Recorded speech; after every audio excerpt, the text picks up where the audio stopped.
second. Make sure we're all on the same page.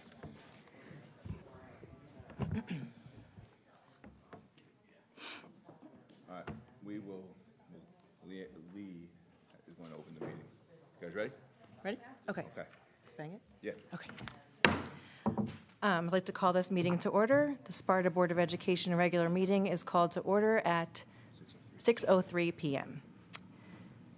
Craig, do you mind taking the meeting notice announcement? Yep.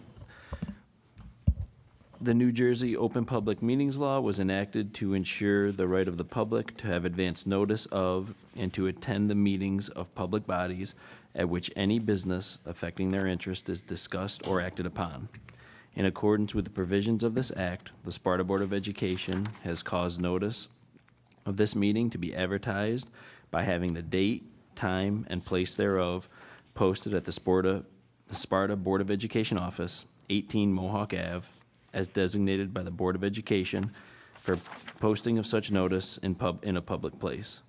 Written notice was emailed on March 3rd, 2023 to the New Jersey Herald, the Star Ledger, tapintosparta.net, and to the Township Clerk, specifying the date, time, and place of this meeting. Thank you, Craig. Joanne, roll call, please. Ms. Collier? Here.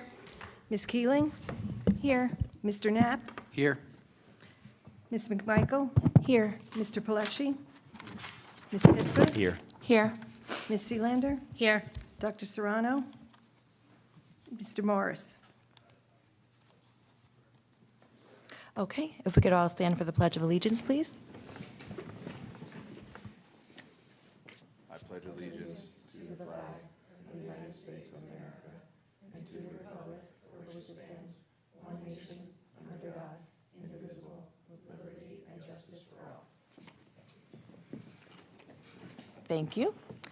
We will convene into closed session, whereas Section 8 of the Open Public Meetings Act, Chapter 231, PL 1975, provides for the exclusion of the public from a meeting in certain circumstances, and whereas the Sparta Township Board of Education is of the opinion that such circumstances exist to discuss student and personnel, which is exempt from public participation pursuant to New Jersey Public Law 1975, Chapter 231, Open Public Meetings Act. Now, therefore, be it resolved that the Sparta Board of Education shall enter into executive session on 3/16 at 6:05 p.m. The board will reconvene in public session at the conclusion of the executive session. The information discussed during the executive session will be disclosed to the public as soon as it is determined by the board that the information is no longer confidential. Thank you. Lee. Motion for this.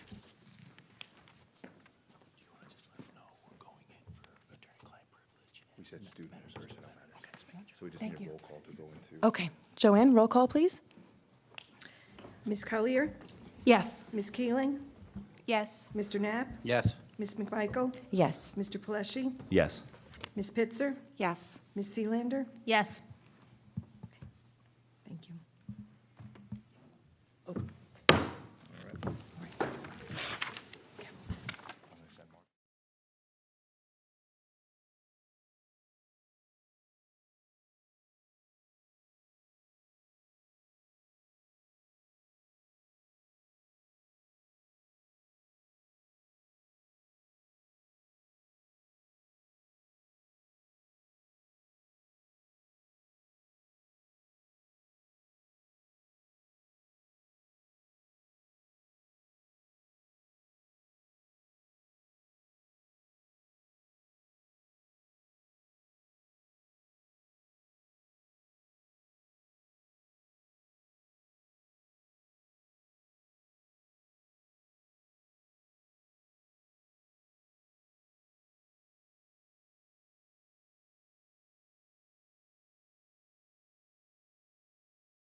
call.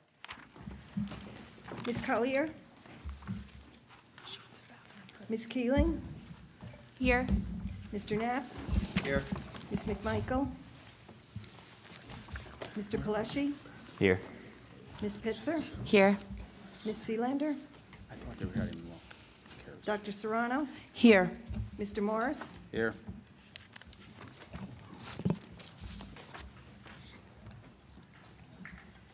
Does it matter? Did you put her here? They're here. They'll be in a second. Okay. Hmm? Yeah, I will. So what do you want to start with? You want to start with? There's no recognitions, presentations. Okay. All right, we're going to start this evening with the presentations.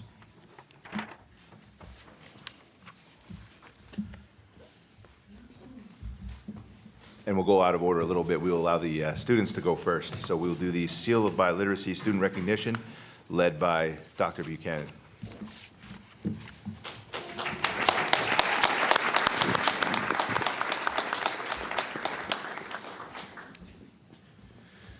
Good evening, esteemed members of the Sparta Township Public Schools Board of Education, colleagues, parents, and students. It is with great pleasure that I'm here today to celebrate the remarkable achievements of our students who have received the Seal of Biliteracy. This honour recognises the hard work and dedication of our students in mastering a foreign language and provides them with a competitive edge as they move on to higher education and the workforce.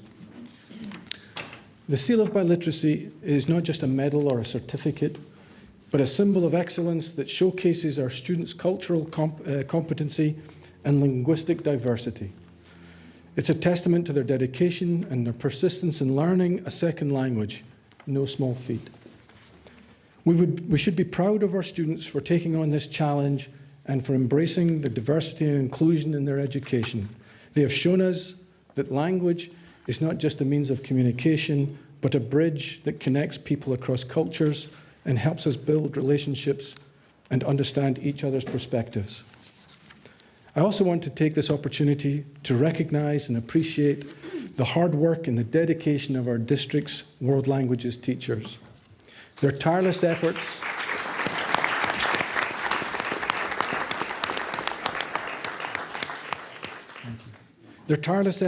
their innovative teaching methods have made this possible for our students to achieve such an impressive feat.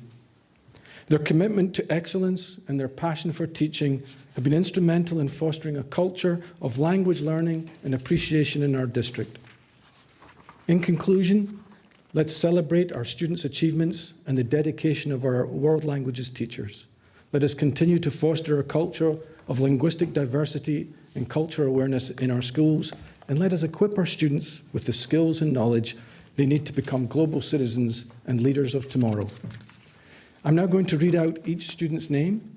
If the students are in attendance, please stand as your name is announced. For those of our teachers in attendance, please stand after our last student has been recognized. If everyone in the audience could please hold your applause till the end, we can celebrate everyone's achievements together. Courtney Askin in Spanish. If she's here, please stand.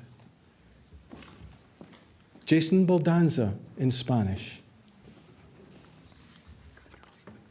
Rachel Bergan in German. Justin Burns in Russian.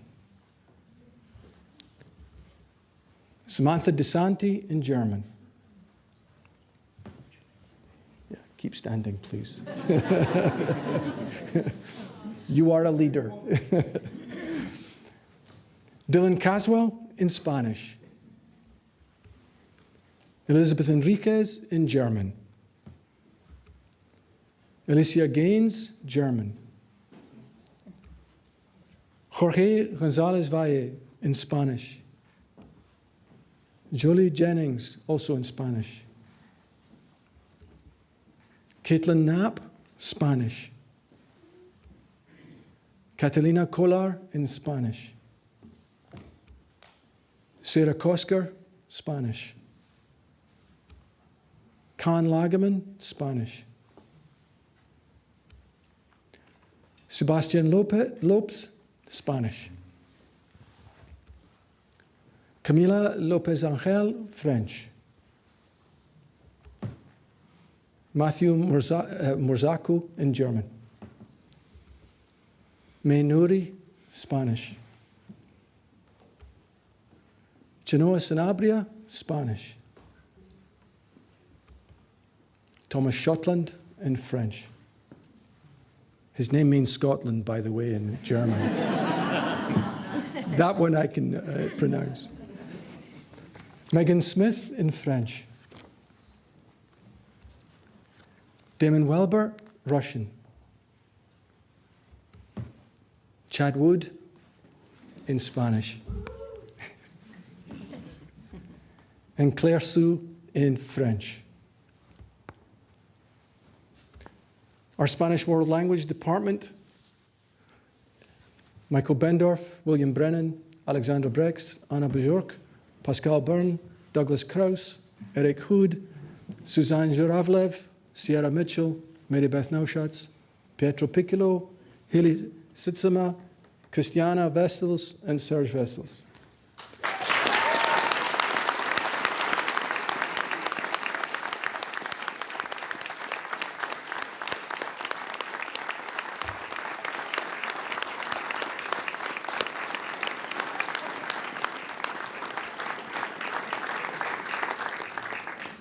Thank you and congratulations to our students, their parents, and their teachers. Thank you very much. Thank you.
Good evening, everyone.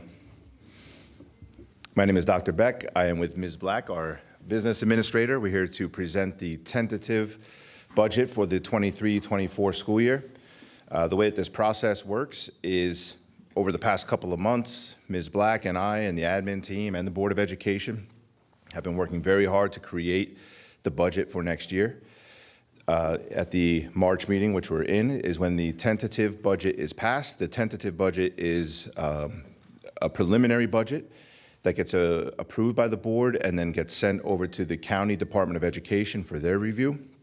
The County Department of Education then reviews it and approves it to make sure it meets all statutory requirements, and they send it back to us. At the April Board of Education meeting is when the final budget will be presented, and that would be the budget that would be voted upon by the board. That's the budget that is locked in for next school year. Between now and the April meeting, once the tentative budget is passed, there will be an opportunity for the Board of Education and us to work together to make some revisions to the budget if and as necessary.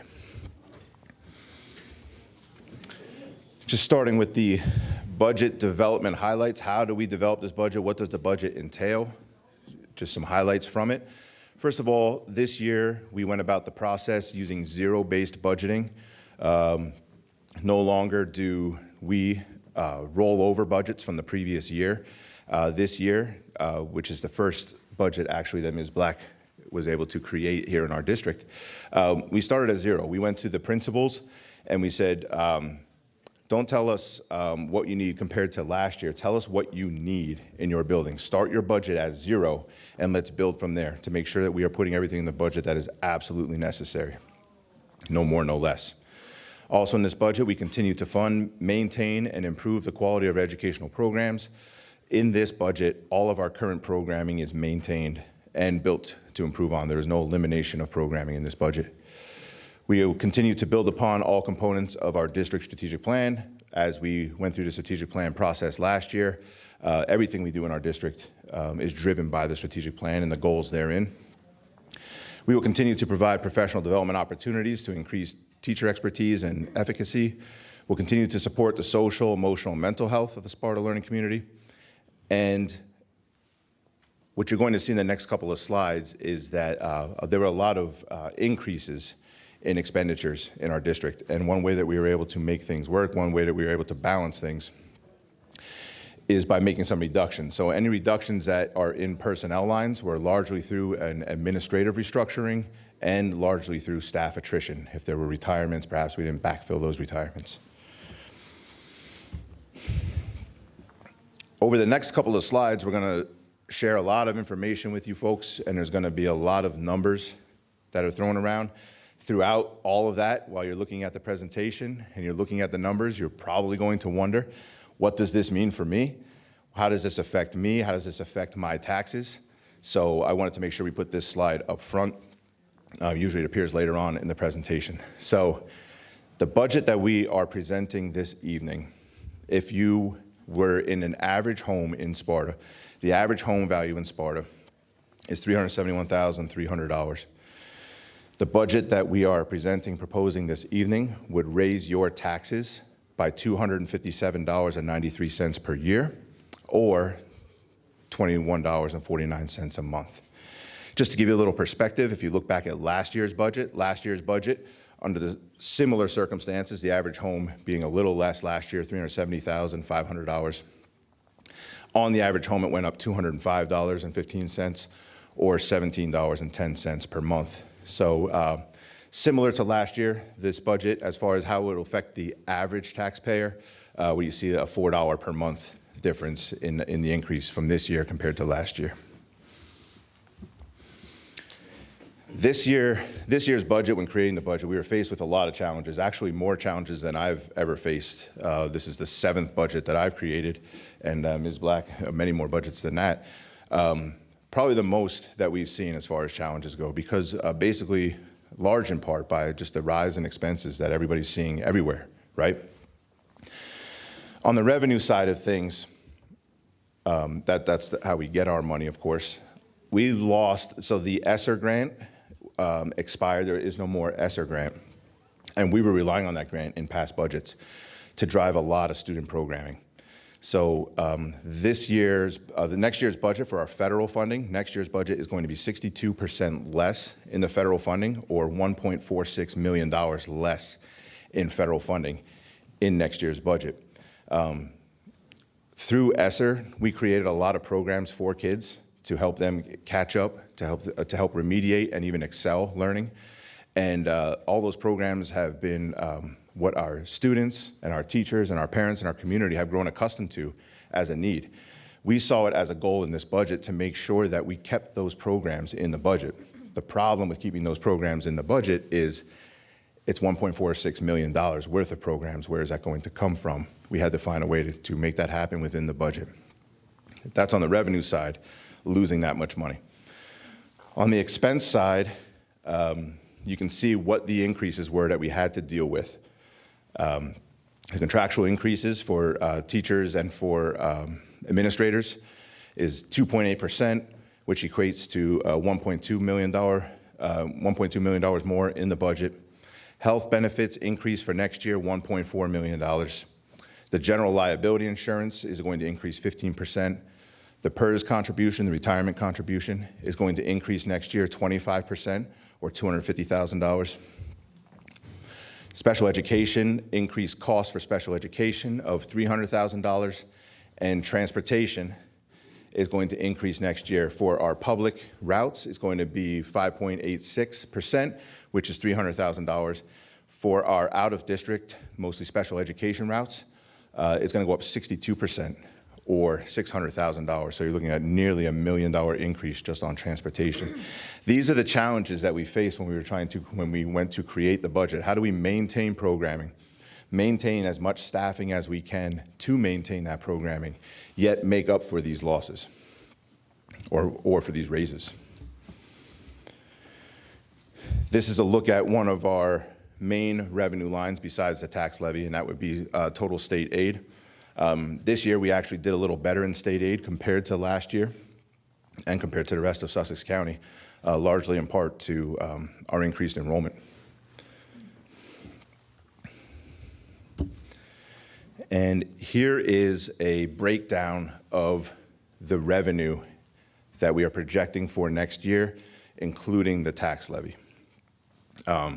What you see there is the tax levy of 2%. You see bank cap, enrollment allowance, and healthcare allowance for a total of a 5.8% increase. Luckily, that 5.8% increase, when we were creating the budget, we decided that that increase would be appropriate because we are fortunate enough as a district to see our ratables on the rise. So a lot of the ratables in Sparta were able to offset that tax levy back to the numbers that you saw before, how it would affect the average household.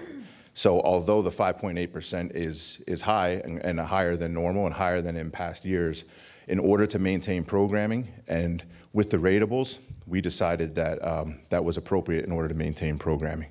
And I just want Ms. Black to speak on, besides the tax levy, how we're able to get the other numbers in there.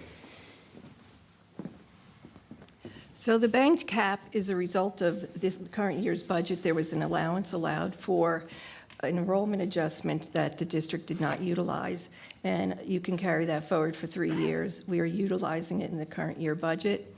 There's also another enrollment allowance allowed this year for projected enrollment increases, and that's another $259,000. There's a health care allowance that's allowed because of the increase in our health care costs. State aid, as Dr. Beck mentioned, did increase for this district.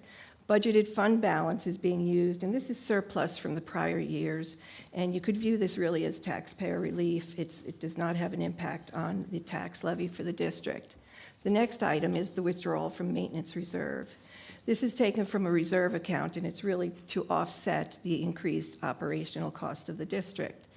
The next line is the state and federal grants, and this is where you could see how we did lose the funding as it related to the ESSER funds. And the last line is miscellaneous revenue. It's your preschool tuition, interest, and facility use. Thank you, Ms. Black.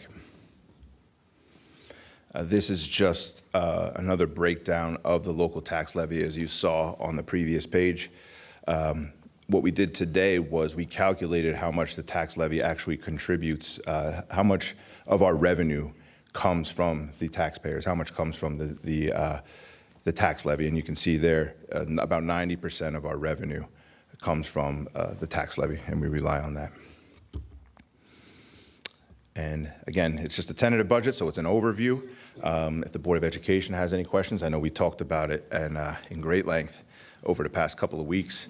So I'm assuming there's not many questions this evening, and it will be proposed to be voted on later on in the meeting.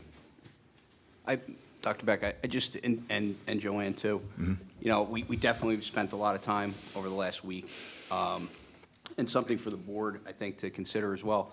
You know, there was a gap that I think was identified a while back that was certainly impacting these numbers. I kind of have just a concern just in general on how we got to that gap in the budget that I certainly think impacted some of these numbers. Would you mind touching on that a little bit? Are you referring to the health benefits gap? Yes. Yeah, you want to? So the health benefit costs went up because this was our first year in the self-insured program. And basically, the line was budgeted for a certain amount. And this year, I ended up budgeting according to the proposal by the broker for a 12-month period. So there was a different amount budgeted in the current year lines, and it's ending up slightly running more than that for us as a district. So some of the other items that did cause the gap, though, were unanticipated items. For instance, in transportation, the CPI was 1.91% last year. It was supposed to be in the current year, and contractors ended up pulling all their contracts, and we had to go out to bid, and so that ended up costing the district more money. We ended up having to contract out certain routes because we have a shortage of bus drivers, so that ended up costing us more. Also, in the lines of out-of-district placements, there were certain things, it wasn't budgeted, and we had an increase in that area as well. And with that goes the transportation costs, too. And anytime you deal with out-of-district transportation, it can be very costly for a district. So. And then maybe just on talking about the bank cap that we're working with right now. I mean, so there was an opportunity that those money, that bank cap could have been taken in last year's budget, but it wasn't? Just to be clear? The enrollment adjustment, yeah. So there was an enrollment adjustment as well for the current year budget, and it was based on 131 additional students. Sparta is definitely, for the past several years, our enrollment has increased, and as a result of that, the state they do allow a projected enrollment and an adjustment so that you could meet the needs of those additional students. There was an enrollment adjustment allowed, and the district did not utilize it in the current year budget, so it falls into banked cap. And again, the district can use it over a 3-year period, and that's what that 1.294 million is. And then on the enrollment and adjustment, right? So can you break down where is that more related to the out-of-district placement, or where is that? Yeah, so it's a formula by the state, and it's based on the actual October, for instance, this year would be October 2022, the actual enrollment of the district. And the state then has a formula, and it's based on a certain weighted average is placed on for elementary school versus middle school versus high school. And, you know, it's just rolled out as a weighted enrollment adjustment. And they allow it. And again, this year was based on 61 students because that's what the projection is. Last year, it was 131 students. Yeah, so on the out-of-district placement, I mean, is there any thoughts down the road? I know we haven't even really touched on it, but it's just, is there a possibility we can get some cost savings eventually by bringing those students in district? Would that be something where we can garner a cost savings there by bringing them back into the district? Because it's a significant expense. It's typically a 6-figure expense when we have those students being placed out of district. Yeah, it can be, obviously, if we can meet the needs of those students with the program that we do have. So there's a possibility that we can get some cost savings on that? In the Yes, long run? yeah, so our administrative team and our special services directors are always looking at that. When our students are sent out of district for out-of-district placements, what are they being sent out of district for? If it's very unique, and there's a bunch of very unique ones, it wouldn't really benefit us economically to create that program in-house for one student, let's say. But as we track the data and see what students are being sent out for into different out-of-district placements for their needs, if we find that there are certain students, a group of students with needs, and it would benefit us to bring them back into district, absolutely. Potential. Dr. Beck, just to confirm, the increased enrollment that is anticipated, this does not have anything to do with changing the overcrowding issue at Alpine. Correct. Right. The enrollment numbers that we're getting are just Right. district enrollment. District, right. Yeah. But nothing in this budget allows for any increase, buildings operation-wise. I mean, the building operations are in the budget. There is Right. nothing in our budget to expand any facilities, if that's what Right. you're asking. Yeah, thank you. But it's not, I think what you were getting at, talking about impacting the number of students that are in Correct. Alpine, it's not affecting that. Right. Positively or negatively, it Correct. is not Correct. affected by this budget. Thank you.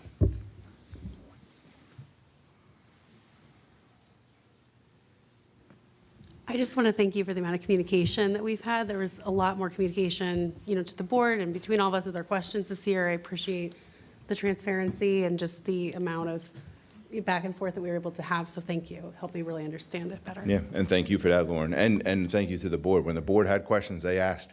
And we had, obviously, we ran through the Finance Committee. A lot of this ran through the Finance Committee primarily, but of course, when the entire board needs to vote on something so important, we bring the rest of the board in. So we had, of course, the Finance Committee meetings, but then we met in small groups with Board of Education members, sometimes more than once, which is great, and then also answered questions via email as well. Yeah, and thank you for taking all of our questions and my questions and Yes. my time. Absolutely. Thank you. Okay. If there's nothing else, thank you. Yeah.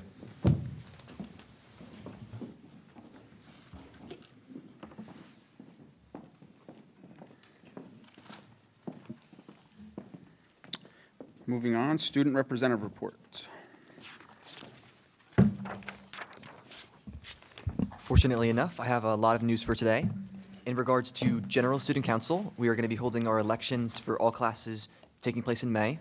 We are, as I said before, we're planning on attending the Town Council meeting in May, and there's also an opening for an alternative member of the Environmental Commission on Town Council. We are under the impression that a junior or senior should be eligible for the position, and we are currently looking for someone interested. In regards to executive student officer news, we are in the process of planning our spring pep rally, and we're also trying to bring back the idea of a field day to kind of link into our pep rally, as it would be kind of full circle, as that was a big elementary school thing. I know in Helen Morgan, we did a lot with that, and we would love to bring it back for our seniors, especially coming into a more normal school year this year. We are planning for our next Alpine book reading, which will be tentatively set on March 27th. In regards to junior and senior news, they are in the process of finalizing their prom details, which will be held on June 8th at the Conservatory at the Sussex County Fairgrounds. The juniors will also be selling discounted Hershey Park tickets, which will be on sale up until March 22nd. Our sophomores have finalized their details for their Spike Ball tournament and are working on advertising. It will be held on June 5th, right after school. And they are also holding a Villa Capri fundraiser, which will be held on May 26th. Anyone is able to dine and donate and support the sophomore class. The freshman class was also just approved for a freshman fun night on Thursday, May 18th from 6 to 9 p.m. Members of the freshman class will be able to buy tickets for $15 and form teams of 5 to 7 people to compete in a volleyball tournament, alongside a trivia competition and other team-building activities with a prize for best team costumes. More information will be coming in the future, and the freshman class is really excited for the opportunity. Thank you. Thank you. Can I get a motion to approve the minutes? Motion? Christina, second. Second. Joanne? Ms. Collier, Yes. Ms. Keeling, Yes. Mr. Knapp, Yes. Ms. McMichael, Yes. Mr. Pelesci, I'm going to abstain just because I wasn't able to make the meeting. Ms. Pitzer, Yes. Ms. Seelander, Yes. Dr. Serrano, Yes. Mr. Morris, Yes. Superintendent's report. Thank you, Mr. Morris. You might get tired of hearing from me. This one's rather longer than normal. A lot of updates. First, an update on what our district is working on for Women's History Month, or has been working on for Women's History Month. We're now halfway through Women's History Month, and I'd like to acknowledge the work of our schools and our Sparta Climate Committee. As was shared with the school community earlier this month, we have organized a community event surrounding women in business. It's not too late for our community members to participate in the bingo activity, where participants can visit and shop these businesses and get a signature on a bingo card. Once their card is full, they will turn them into their child's school principal, who will, at the end of the program, do a raffle drawing to win a prize. Business owners can be solely owned by women or be partially owned and operated by women. This event is to shine a light on the amazing women that are contributing to our community. World Down Syndrome Day. March 21st is a symbolic date on World Down Syndrome Day, on which World Down Syndrome Day is celebrated. The significance of this date is that individuals born with Down syndrome have a third copy of the 21st chromosome, whereas individuals without Down syndrome typically have only 2 copies of each of their 23rd chromosomes. On Tuesday, March 21st, as a district, we will celebrate and bring awareness to Down syndrome by having students and staff, quote unquote, rock your socks, where wear Down syndrome awareness colors, blue and yellow, and read books with our students that promote awareness and inclusion. Additionally, there is a Down syndrome awareness walk this Saturday, March 18th, with a rain date of Sunday, March 19th at 10:30, and the meeting location is right here at Mohawk Avenue School. Autism Awareness Month is coming up. April is Autism Acceptance Month. I'd like to share a few ways our district will be recognizing this important cause. All of these details will be shared via email if they have not been shared already. We will be selling T-shirts that were designed by one of our paraprofessionals, Caleb McCauley. Mr. McCauley graduated from Sparta High School and currently works in the Alpine School as a paraprofessional. We will have a district-wide walkathon at all 5 schools on Friday, April 21st, with a rain date of the 28th. Donations to Autism New Jersey can be made by families directly through the general donation form. The district will have a Jeans Day on Friday, April 21st, with a $5 donation, also donated to Autism New Jersey. And there will be a district-wide Spirit Week, April 17th through the 21st, and the details of that Spirit Week will be shared with the parents through the principals. Retirements. I really need to do a better job acknowledging individual retirements on agendas from this point forward, and I will start this evening. So retirements on tonight's agenda. Christine Aloiso, nurse of Alpine Elementary School, served our district for 25 years.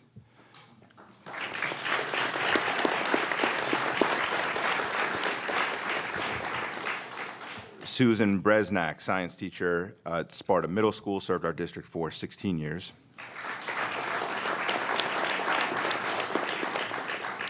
Margaret Hederick, paraprofessional, Alpine, served our district for 23 years.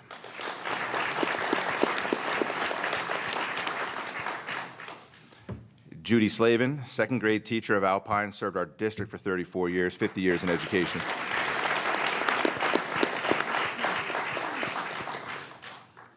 And Laura Trent, our Mohawk Avenue School principal, will be retiring after serving our district for 22 years.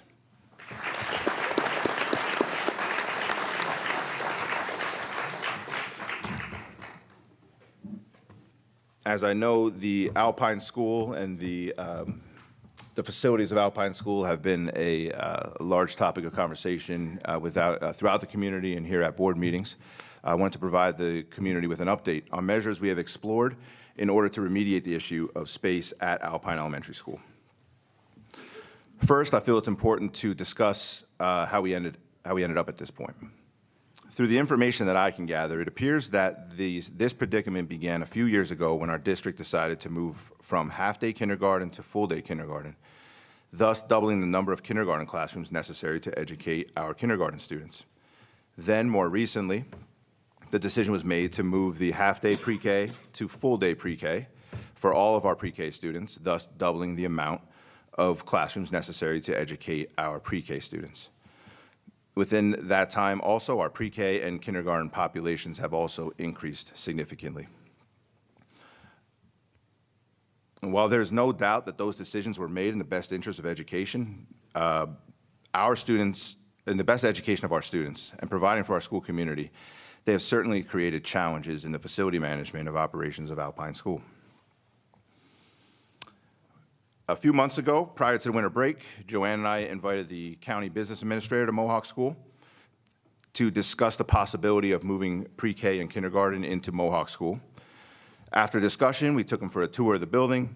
He said he would look into the regulations and get back to us to let us know if such a move would be permissible. At the time of the meeting, waivers were discussed, particularly waivers pertaining to the bathroom requirement for those age groups.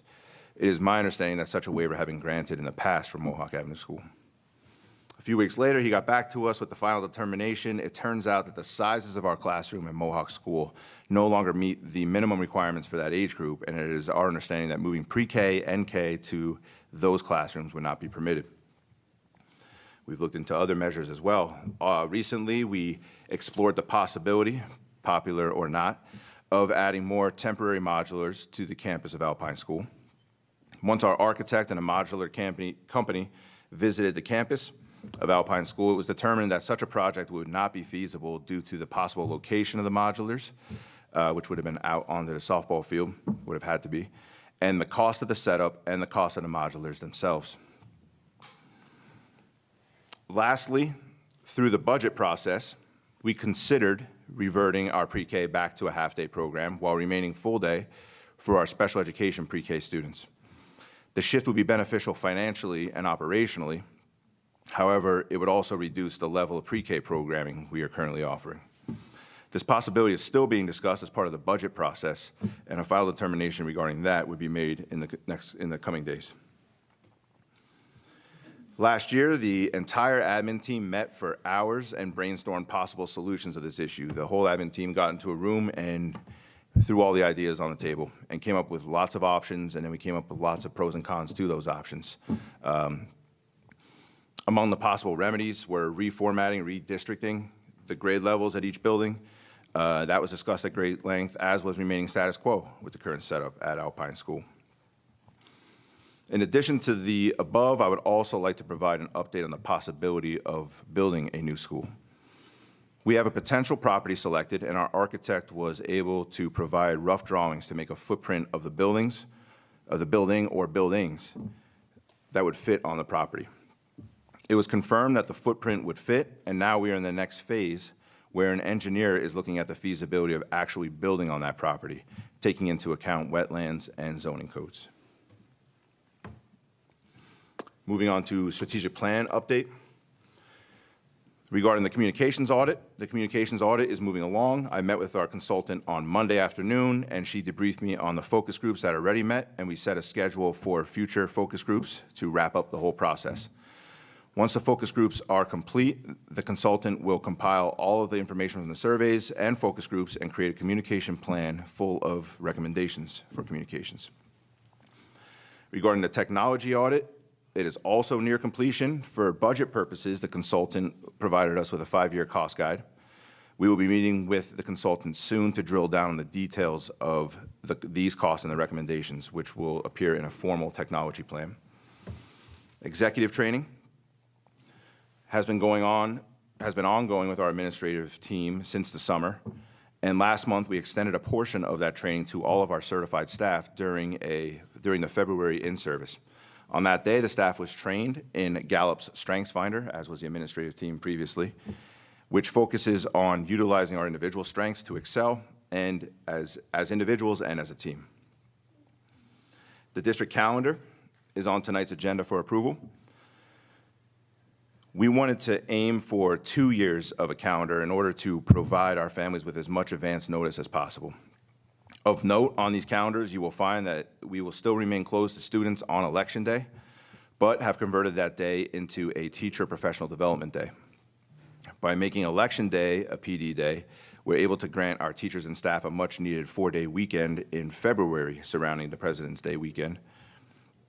Additionally, we continue to acknowledge that additional built-in PD time is necessary for our teachers, but also acknowledge that the amount of planned early dismissal and 2-hour delay days for teacher PD was a little heavy and disruptive to our families. So we reduced the number of those days significantly over the next 2 years, cutting them roughly in half in each of the next 2 years. Speaking of voting in public schools and Election Day, we looked into this topic once again. So I want to provide an update on that. We looked into getting the polling stations removed from Alpine School and getting the polling stations removed from Mohawk Avenue School. While it appears we may be making progress on Mohawk Avenue School, the trouble we are running into with Alpine School is that it is the only possible location in the district aside from the Pope John campus, and obviously Pope John would not want to take on that responsibility. So the predicament remains the same for Alpine. I worked with the Board of Elections last week, emails and phone calls back and forth, trying to figure out how we ended up here and what were the possible resolutions were, and was met with a very short list of possible resolutions, especially for Alpine School. A couple more items. Helen Morgan School archery program, Ms. Rossi and I took the opportunity to attend a virtual archery competition that our Helen Morgan students participated in last week. Ms. Sealander was there as well. The archery program at Helen Morgan School was brand new this year and has enjoyed immediate and great success thanks to the efforts of our HMS staff, namely AJ Agnor, Kyle Markovich, Nurse Lil, and Jen Cannon. Robotics, middle school and high school. First, middle school robotics sent 2 teams to states recently, and after a long, hard-fought competition, the SMS team 153D, Jake Hamilton, Zachary Hatley, Michael Ayutica, and Srishanth Jaka, they're all 7th graders, have been invited to the VEX IQ World Championship held in Texas in May. And Sparta High School Robotics, just as successful. The 22-23 robotics team 5249Z, Team Artemis, has won the New Jersey State Championship Award in Innovation. In doing so, they have earned a seat at the World Championships. This moves them into an elite status of top 2% globally. They are currently ranked in the top 8% in the world for both programming and driver skills, and are working hard to improve their standing. They were awarded a State Championship Innovation Award, and as a result, qualified for the 2023 VEX World Championships that will also be held in Dallas. That will be in April 25th to 27th. That team is Captain Millen Dewberry, Cassidy Bry, Shannon Lloyd, Liam Askin, Nick Audino, and Brandon Lusance. Lastly, athletics, lastly and not least, as many of you probably heard, Paige Weiss won the state wrestling title in the 100-pound weight class and became the first state wrestling champ in Sparta in 40 years, and of course, the first female wrestling champ. And Jack Bowling, Evan Miller, and Khalil Masri were honorable mention. And Jack Swimming, Molly Engelhart, 200 free, Aaron Takich, 50 free, Catherine Gaines, 100 fly, and Jack McGurran were all honorable mention. The Sparta boys ski team finished as the #1 team in the state for public schools. And lastly, more NJAC wrestling honors. Peter Donnelly was first team All NJAC. Logan Herenenko, Anthony Petrock, and Bradley Maines were second team, and Ryan Herenenko were honorable mention. I told you it was a lot, but we got through it, so that is my report for tonight.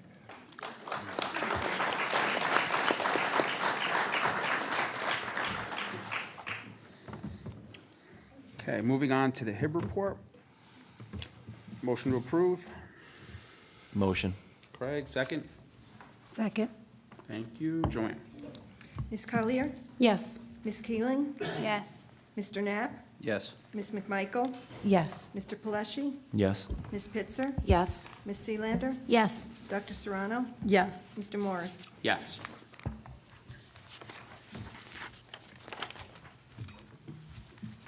Joanne, we have any communications? No. Delegate liaison reports. I just wanted to invite you all to, Monday, there's the 8th grade dialogue event for the Sussex County School Boards Association. So there will be 8th grade students presenting from across the county, and I believe we'll have Sparta students participating as well. It'll be hosted at the high school. And check-in starts at 6 p.m., so you can still register on the New Jersey School Board's site. And it's, I've heard it's a really great event to hear from our students and what they look to in the future. So looking forward to it. We met with the town council for the first time, with the new elected town council. It was more of a meet and greet. Went over some projects that are already in progress, just waiting on some permits to get going with those, specifically the path from the football field down to the track. That's in the process of getting paved. We're just waiting on permits from DEP, correct? Yes, still. Yeah, that's on hold now for several months. And we're just looking forward to working together. Hopefully some good projects come from it, so we'll keep you posted.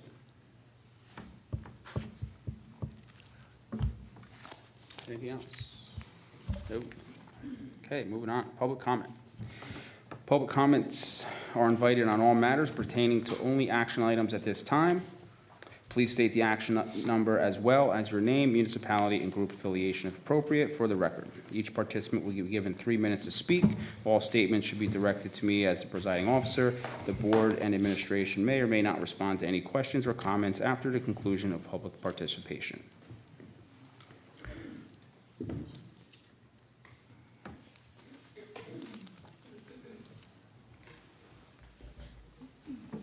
Hello, Caitlin Gagnon. I'm speaking to 19.1 Old Business and also the superintendent's report.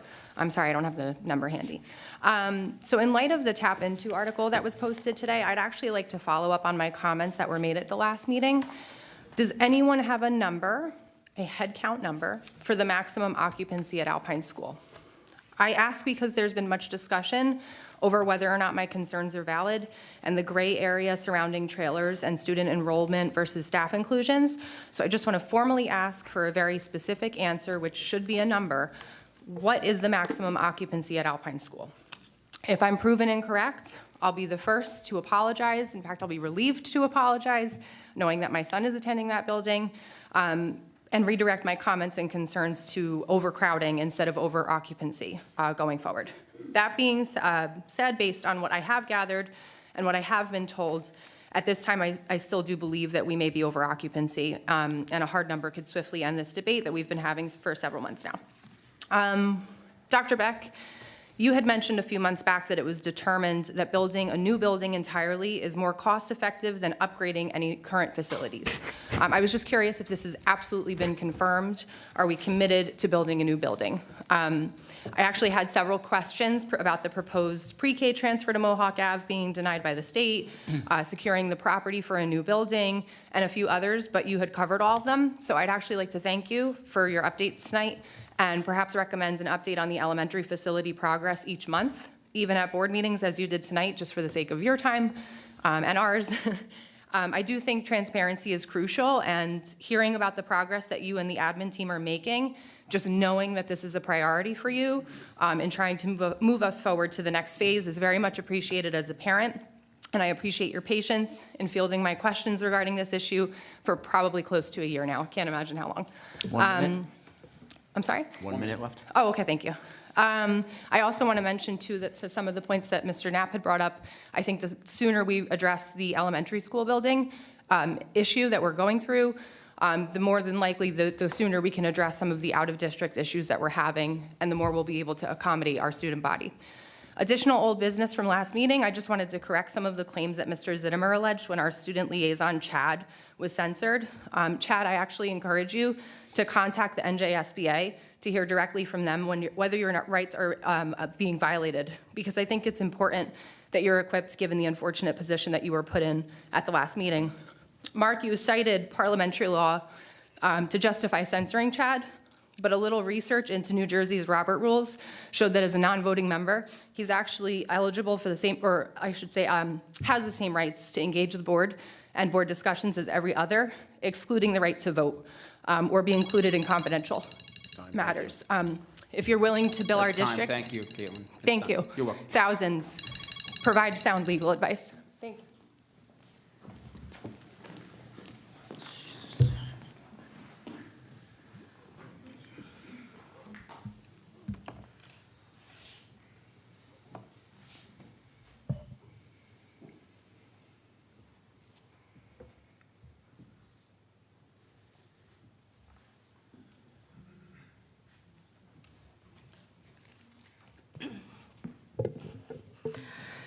Hi, I'm Dana Galino, 26 Valley View Trail.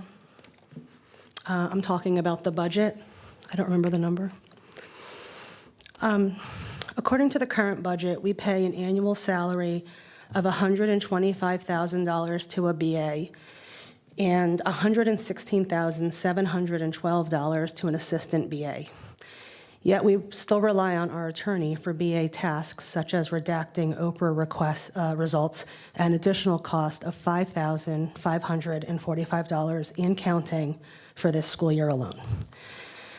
This doesn't even take into account that Mr. Zittimer lost a state case on a redaction. So for $5,545 and counting, we aren't even getting quality work. Furthermore, he's now appealing the state's decision. You won't stop him, and therefore we're paying for that too. It is recommended that we complete an audit on job descriptions of key roles in this district and then ensure that those who hold the roles are the right candidates, so that when residents ask concerning questions or request open records, the people in these jobs can handle the tasks. Appropriations for legal services for the current year are at $252,000. As part of that, we pay Mr. Zittimer $1,800 a month. That's over $21,000 a year to attend these board meetings where he is rude to speakers at the mic, and when it's convenient, he does not follow policy.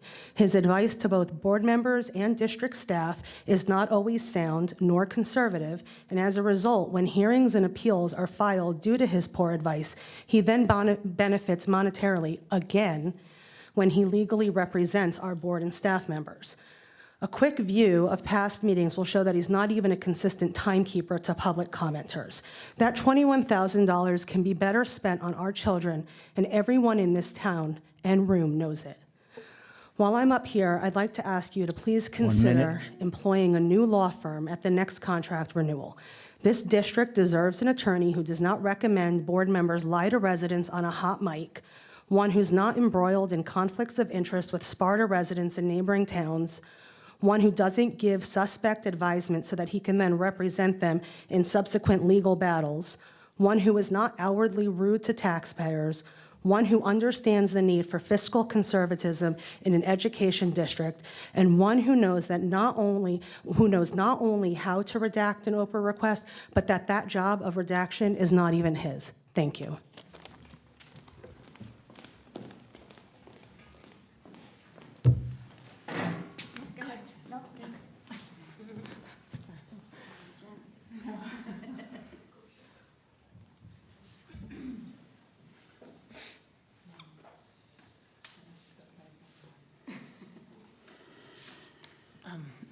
Hi, Jennifer Granite, 22 Longview Road.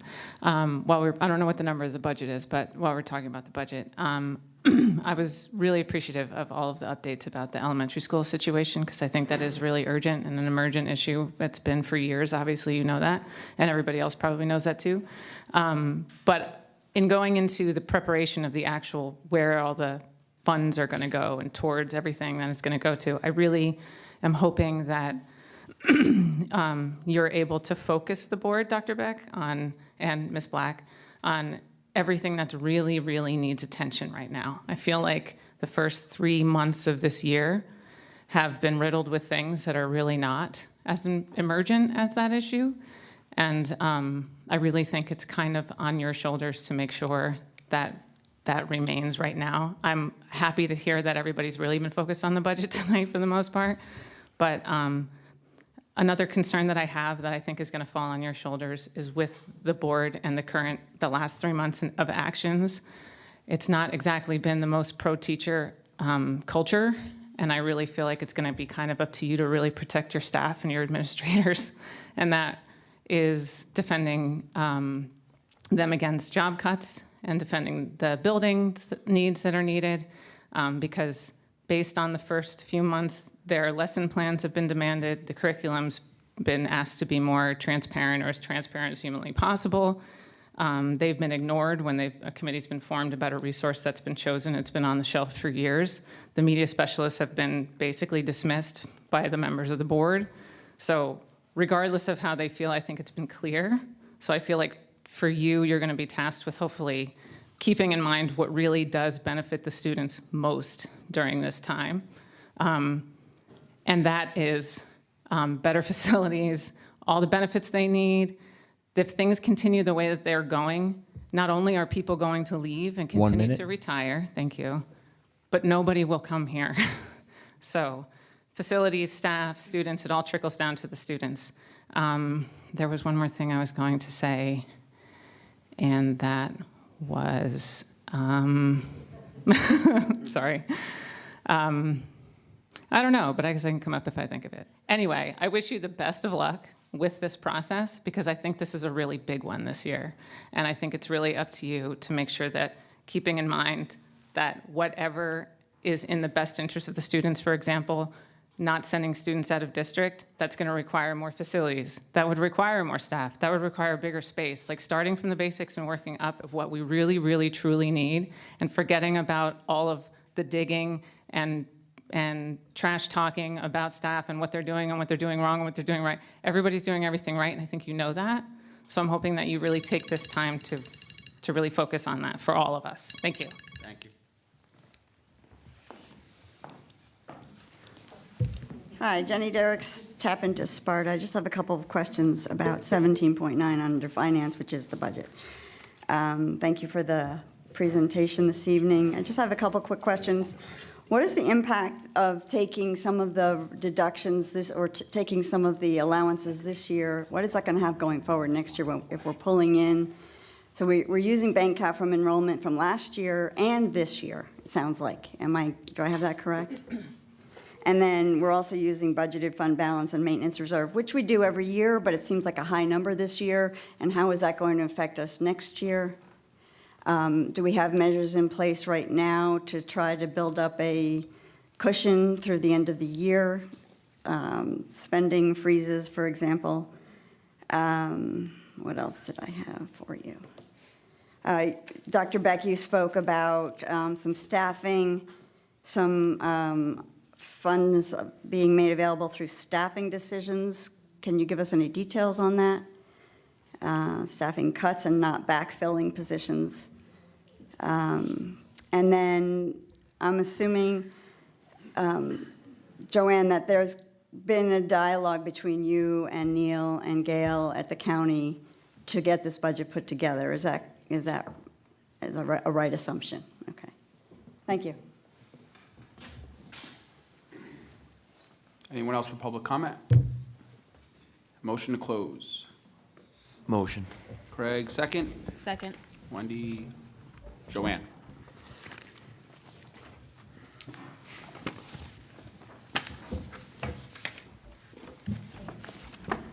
Well, I think for Jenny's, we'll email her.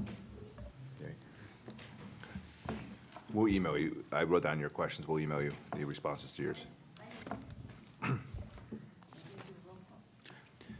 Yeah, I said I was waiting for you. Yeah. Okay, all in favor? Aye. Yes. Aye. Okay, moving on.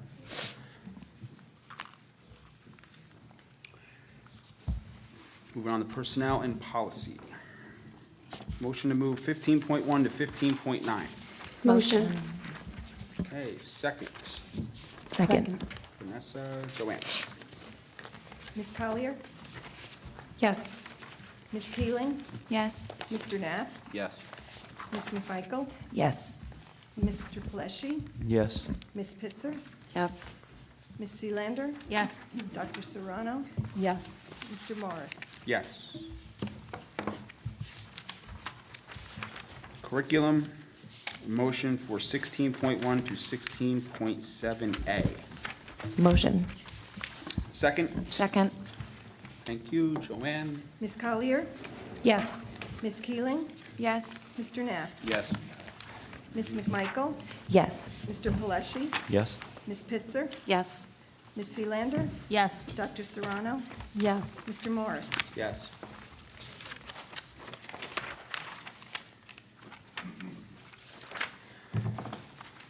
Motion to move finance 17.1 to 17.9B. Motion. Thank you. What? Yeah, 7B. Second, Second. thanks, Craig. Joanne? Ms. Collier? Sorry, one clarification. We're including through 17.9C, correct, for travel Where's- related? It's on the addendum. Oh, yes, I didn't see C, sorry. It'd be Okay. 1 through .9C, yes. Okay. Yes. Ms. Keeling?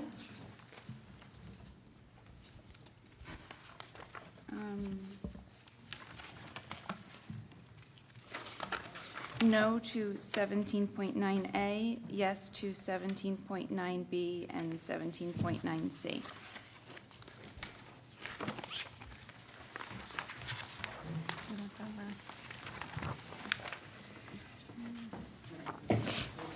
And also 17.1, the remainder, as well as the, And yes to 17.1 in the remainder. Thank you. Mr. Knapp? Yes. Ms. McMichael? Yes. Mr. Pleshy? Yes. Ms. Pitzer? Yes. Ms. Seelander? Yes. Dr. Serrano? Yes. Mr. Morris? Yes.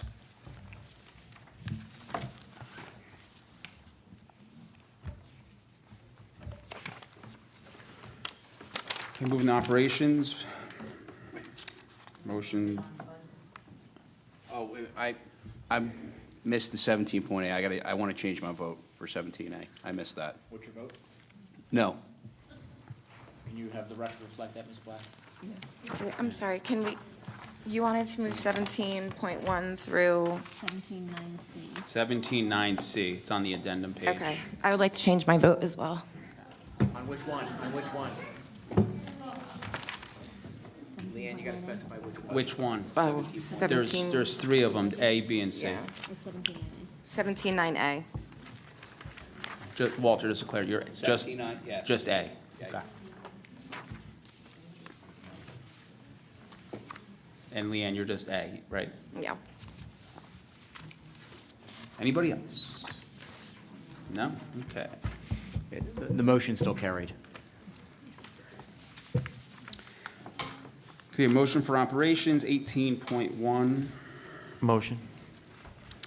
Craig, second. Second. Warren, Mr. Wayne. Ms. Collier? Yes. Ms. Keeling? Yes. Mr. Knapp? Yes? Ms. McMichael? Yes. Mr. Pelesi? Yes. Ms. Pitzer? Yes. Ms. Seelander? Yes. Dr. Serrano? Yes. Mr. Morris? Yes.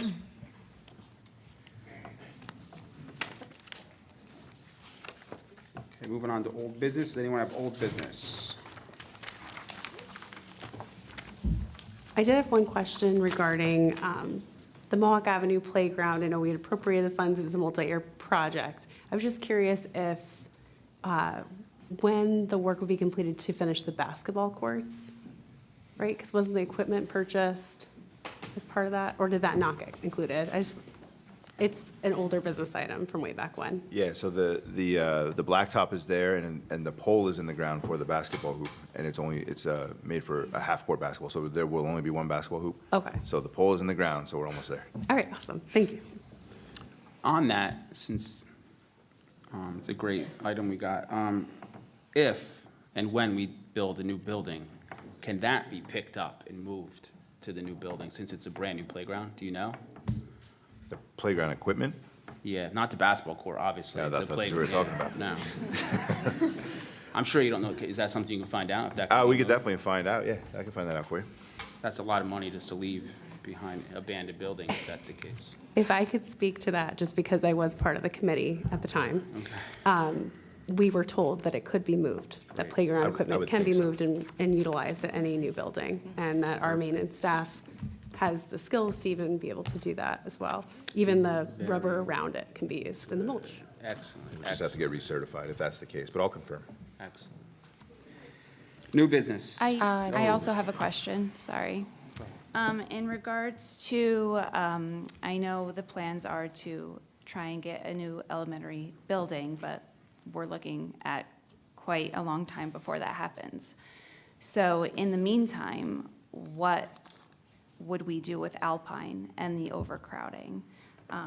Just wondering, you did mention earlier that we got waivers for the bathrooms, but in this case, the bathrooms weren't what the county was denying us for. It was for the classroom size.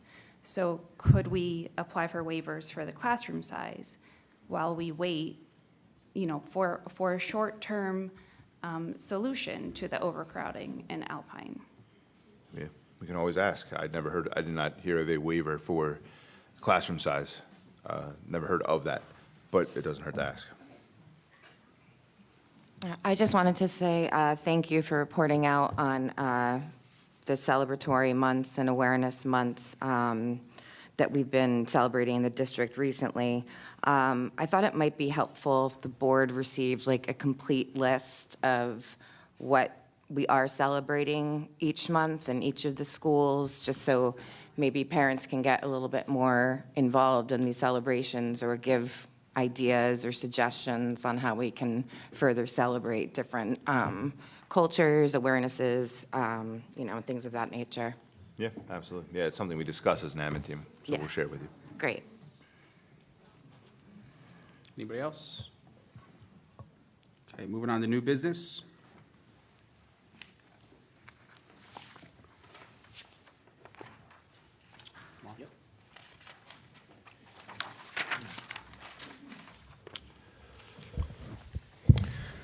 I have a resolution for the board's consideration on a HIB matter. Resolved that the board affirms the finding of HIB in case number MAS 01202-3001 heard during this evening's closed session, and be it further resolved that the parents shall be provided with a written decision and information on their right of appeal.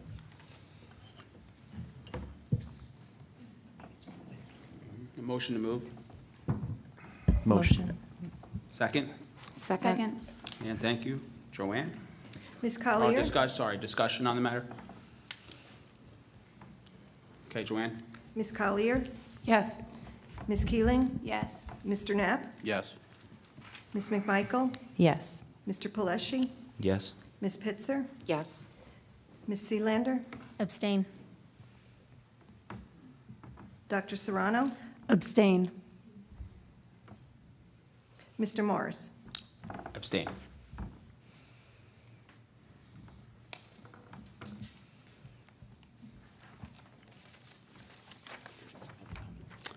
Okay, moving on, public comment number 2. The board uses the second public comment period to invite comments on all matters pertaining to the school district. Please state your name, municipality, and group affiliation are appropriate for the record. Each participant will receive 3 minutes to speak. All statements should be directed to me as presiding officer. The board or the administration may or may not respond to any questions or comments after the conclusion of public participation. Caitlin Gagnon again. So that information is actually available on the calendar on our district website, just in case. My primary question involves the curriculum committee meeting minutes that were posted from the meeting that took place on March 7th. Number 13 on that document, the last item listed in the curriculum meeting minutes reads as follows. It was asked if the district can be more proactive when it comes to book challenges. There was a small discussion, but no resolution on how to handle this moving forward right now, end quote. So considering we have Mr. Knapp, Ms. McMichael, Ms. Seelander, Dr. Beck, and Ms. Rossi taking place in this committee meeting, while I'm curious to know who brought up this particular question, I think it really reflects what's happening in Sparta, and it shows that everyone is in agreement that the upside of unrequited, and the several board members' overreach in banning it from the middle school is problematic, and it's only the start of book challenges here in Sparta. So in lieu of filing an Oprah request tonight, because contrary to what you may have heard, I have only filed one to date, and I think that our budget does need to cut costs at all corners, Mr. Zinnermer, I would like to ask Dr. Beck, Ms. Rossi, and the board if any additional books have been challenged, or if any book lists such as the LGBTQ stickered books in the middle school, or any other books have been requested to be reviewed and or audited. I ask because this was actually a tactic that was recommended on Chaos and Control's website recently. In addition to encouraging people to submit Oprah requests for book titles over inappropriate books, which kind of just suggests this group and the people in it don't really understand what an Oprah request actually is. But nonetheless, I think for the sake of transparency, it's important that we as parents know if additional books, resources, and consequently teachers and staff are being targeted. So to reiterate my questions, have any additional books been challenged? Have any book lists been requested for review or audit? Have any Oprah requests been filed requesting the names of books and or resources with LGBTQ, sexual, or inappropriate themes? And an additional question for Dr. Beck. Much like your letter that went out to the community to deny that any bans were taking place at the time when the challenge was lodged, if perhaps you can agree tonight to advise the community if another book is challenged, I think it's important that we as parents and our teachers and staff have a right to know, to stay informed, and to defend our district. Thank you. May I ask a quick question? I believe it's stated in our policy that members of the public are not to address any individual board member while speaking during public comment. Is that correct? I believe the policy says that comments should be directed to the chair. Thank you.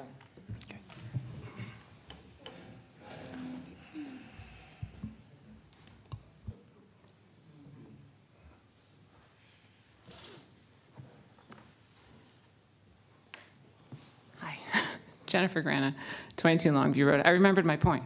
One of the things I was going to say was, and this is a good segue, I think, because during the budget time and all the important things that are going to be discussed, I feel like the past 3 months, a lot of things that have been focused on that that seem to be gaining unnecessary attention to things that are already working, that have been working for years and years and years, like just coming with facts and just proof that Sparta has a very good reputation for being a high-performing district. So messing with lesson plans, messing with books, messing with, like, it's all been working fine. So focusing on the budget, I feel like it's maybe time to really like drill down into what we actually should be looking at as opposed to having all these other things happen. That was my point. Like not messing with things that have been working for decades in this district, including staff members, media specialists, administrators. They've all been doing the work, and we've been producing the graduates. So that was the point I was going to make. But speaking of that, on that same topic, I was hoping that Ms. Rossi could give an update on the Words Matter program. I know that it's not something that was brought up today, but it's just something in thinking about the things that are really pressing in our district. I was wondering if you would be able to provide an update of the status of that. That's all. Thank you.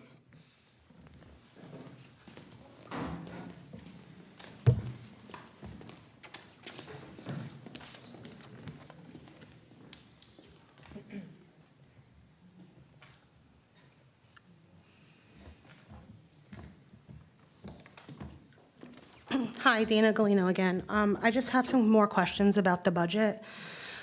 So my first question is, have all the departments across the board been asked to decrease their budgets for the upcoming school year, and by how much?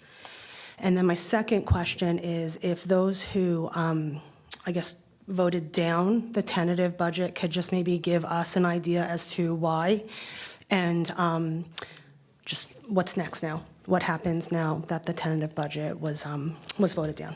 Thank you. Just to be clear, the tentative budget was not voted down. The resolution passed. Am I correct, Ms. Black? Yes. Yeah. The resolution passed.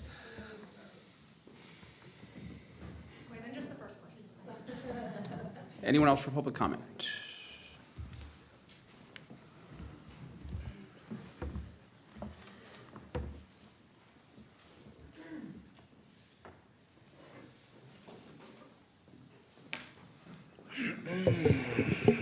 Good evening. My name is Ryan Dumpert. Of course, my alarm's going to go off right as this is happening. Right? Which is great. Don't forget to order the stuff from Dick's. My name is Ryan Dumpert. I live at 47 Angelo Drive, Sparta. Dr. Beck, Ms. Rossi, Board of Education members. I have 4 kids, 3 of which attend Sparta school system. Okay, there we go. 3 of which attend the Sparta school system. I don't really have time to come up here, pay attention to this stuff, and do this. This isn't really what I do. But this past year, I had my eyes opened by some, what I would consider negative district-to-parent communication. And it opened my eyes big. And so I started paying attention. And I started watching these meetings from home. And what I saw was a bunch of brave and passionate individuals coming up here and speaking their opinions and painting a picture for all of you. Opinions that I do not agree with. A picture that I do not believe is accurate. And so I thought to myself, I have to be the one to stand up here. I have to be the one to speak up. If I don't, my opinion will not be heard. The picture that is being painted is going to continue to be painted, and that is not okay with me. And so I am here tonight to thank the Board of Education for their bravery, for the decisions that you guys have made thus far, to let you know that we have your backs, I have your back, and I support you. All your voters, the people, the silent majority that put you in here, thanks you. And I hope that the silent majority will start to speak up and come up here and give their opinions, because I think it's extremely valuable for everybody to hear. The picture that is being painted is not correct. And what I'm going to do is I'm going to come up here from now on, and I'm going to make sure I speak with kindness and, forgot the other word that I'm supposed to say. What is it? Respect. Kindness for my community, and here's the deal. Respect for each and every one of you. Each and every one of you during this democratic process that we are all a part of. And I hope that through our opinions and kindness and respect, that we as a community can all come together and make this school a better place. Thank you. Thank you.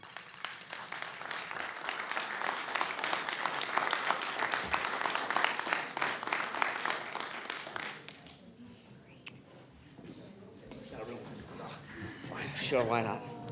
The other one.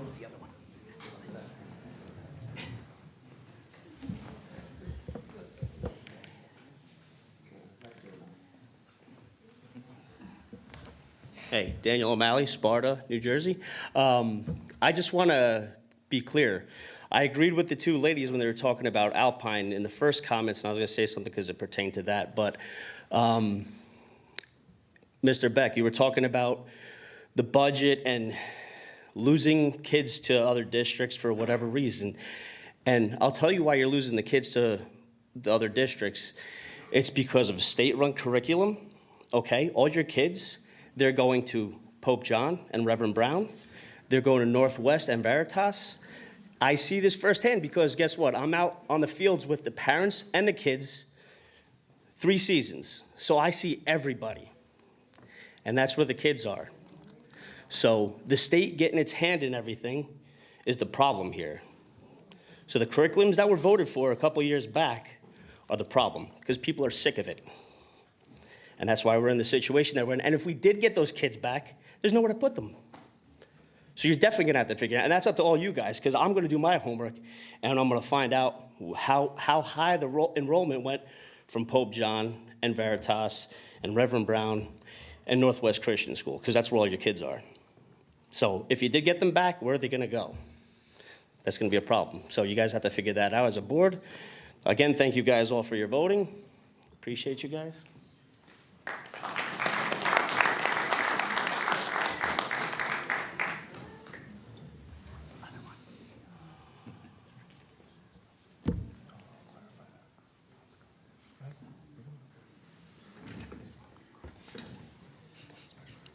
Hi, my name is Lourdes Frankenary. I live at 12 Chapel Hill Court in Sparta.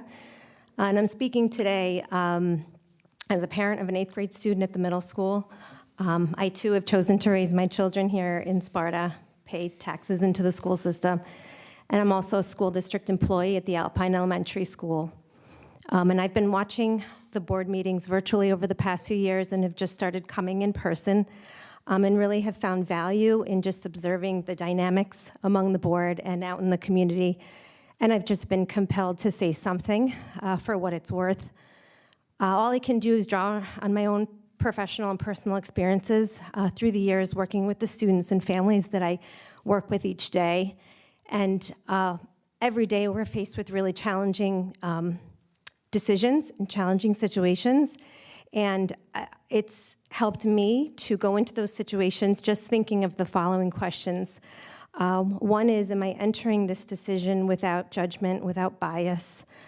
2, do I have all the information I need to make the fairest decision and the most inclusive decision that I can for all? 3, do I have all the information I need in order to make a decision? On the other end of that decision, who's getting that decision? How are they going to feel about that decision? And how am I delivering that message? And 4 is, am I listening? Am I listening to my colleagues, my administrators, the students, the parents that I work with? Am I truly listening, not just nodding my head in agreement or shaking my head in disagreement, but truly, truly listening to what they're saying? So just taking the time to reflect on those questions has really helped me go to bed at night, know that I've made the best decision for my student or students at that time, at that moment. I certainly understand the fine line I walk in coming up here to speak today. But if this helps at all in shifting your mindset as you walk into this room every month and make really important decisions that affect so many people, people like me that hold so many stakes in this game, if this helps at all in moving us in a positive direction, then I guess it's worth the risk that I take just standing here today and speaking. So thanks so much for your time.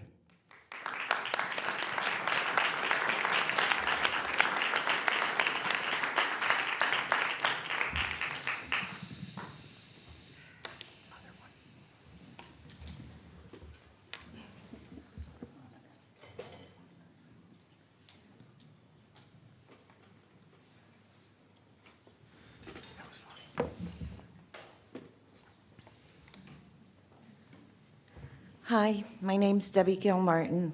I'm a Sparta resident. And listening, when I've watched meetings online or when I've been here, it seems like the same 3-4 people come up and just complain about the same thing. And it's, if to them, if we're not following their agenda, then everybody else is wrong. Well, I would just want to say that for decades, yeah, our town ran really well for decades. And Sparta used to spend less per student within the whole state than any other school district and still be one of the top districts in the state. But then once we start getting all these agendas and we stop spending the time worrying about the kids really learning the basics and putting in the agendas and worrying about a book being moved from middle school to high school. I mean, give me a break. This is what we're wasting time on. And then the same people want to complain about attorney fees. Well, my God, if they stop just being here all the time trying to cause these issues, we wouldn't need to worry about attorney fees. We need to worry about our kids being educated, and if you want to put an agenda and teach your kids certain stuff, do it at home. Nobody cares. Do it at home. But stop trying to shove stuff down our kids' throats. And I just want to thank you for coming here and taking this time to listen to all of us complain, whichever side we're on, because, you know, you've been doing that. 1 minute. And I just want to thank you for taking the time to listen to us. And hopefully some people will just stop complaining all the time.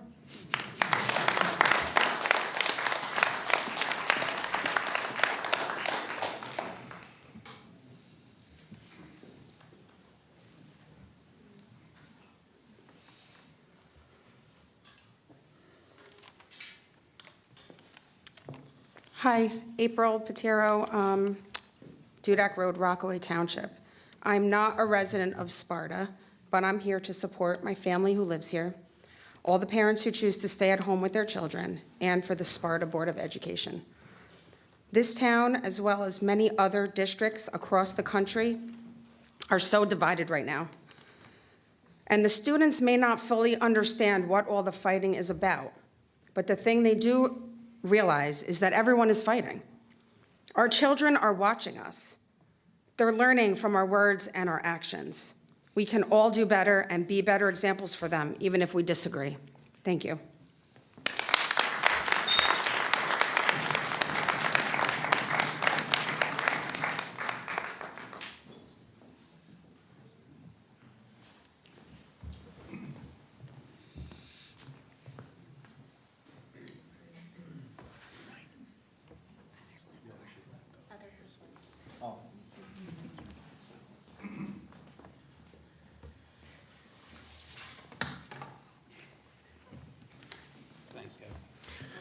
Yes, my name is George Loyola. I live on East Shore Trail. I just wanted to say thank you to all of the board here for being brave in what you stand for and standing for our conservative American values for our sons and daughters in this country. I think that's what all the conservatives in this country, we need to stay strong for each other, because there's a lot of us that are silent, a lot of us that are afraid, but we just need to be brave. And again, thank you for all that you do to raise our sons and daughters the right way, to be strong young men and nurturing beautiful women. Thank you.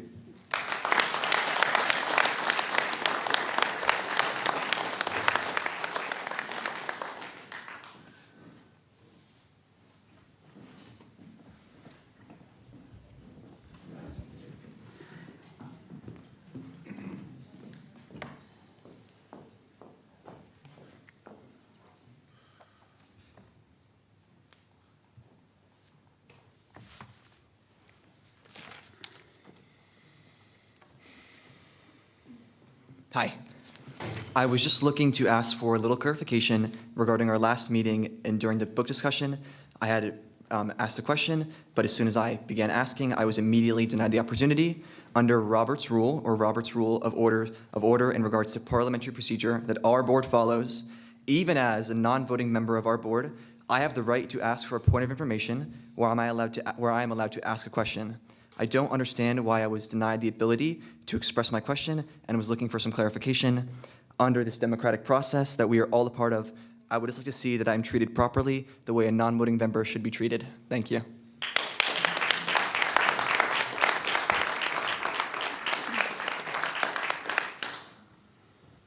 Anyone else for public comment?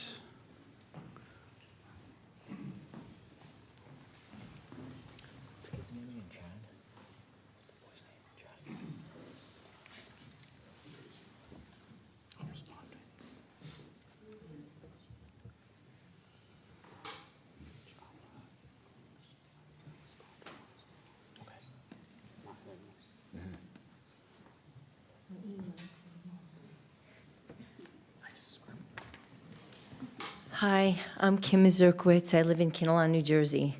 I watched the last board meeting from Sparta from my home, and I was so disheartened because there's so much anger and so much yelling, and it's so disheartening that adults are behaving this way. We used to be able to have different views and get along and be able to discuss it, but it seems like that doesn't happen anymore. So I just wanted to say that I'm proud of the board for standing up for what you feel is the right thing to do. And I just wanted to let you know, I know this is a volunteer position, and I know there's a lot of work that goes into it. So God bless you all for doing what you're doing. I could never do it, but I just wanted to say I'm just proud of you standing up for what you feel is the right thing for the children. Thank you.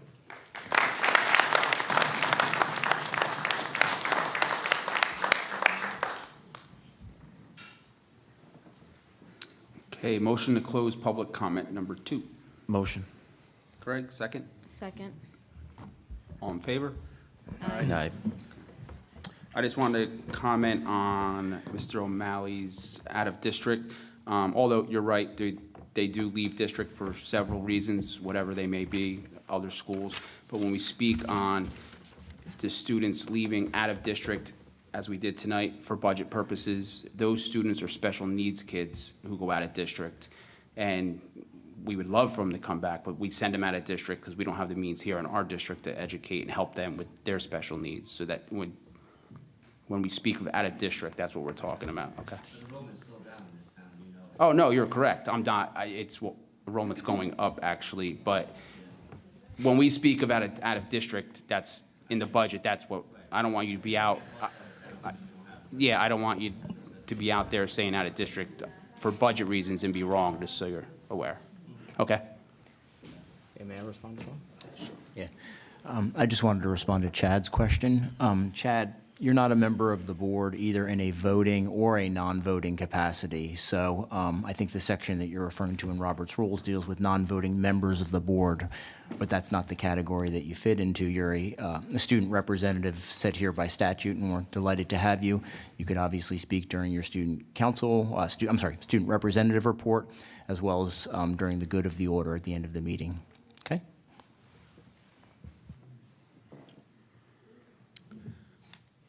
For the good of the order. Oh, now's the time, right? Okay, I just wanted to say that I have a young daughter, and it was my first time actually getting out to the musical at the high school, and she thought we went to Broadway. So kudos to all the volunteers, the staff, the students, of course. We just thought it was lovely, so we appreciate it. I just want to congratulate, really not sure how it happens, but for the second year in a row, the 8th graders defeated the admin in basketball. So congratulations to them. I guess height doesn't really matter, but congrats. To be fair, Dr. Beck did share that they have closed the gap by 1 point. So we do give the administration kudos there. Second place is the first loser.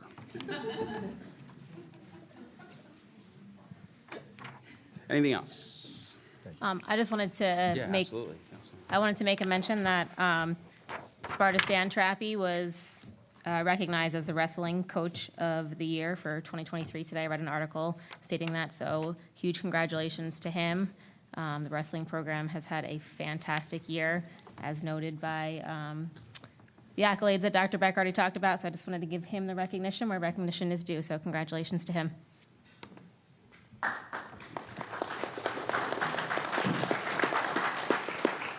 Yeah, and again, I know you, Paige Weiss, it's an amazing feat as a freshman to do what she did and go down. And I believe, correct me if I'm wrong, I'm not sure if you know, she did beat a senior that's been wrestling a lot longer than her. So congrats to Paige Weiss.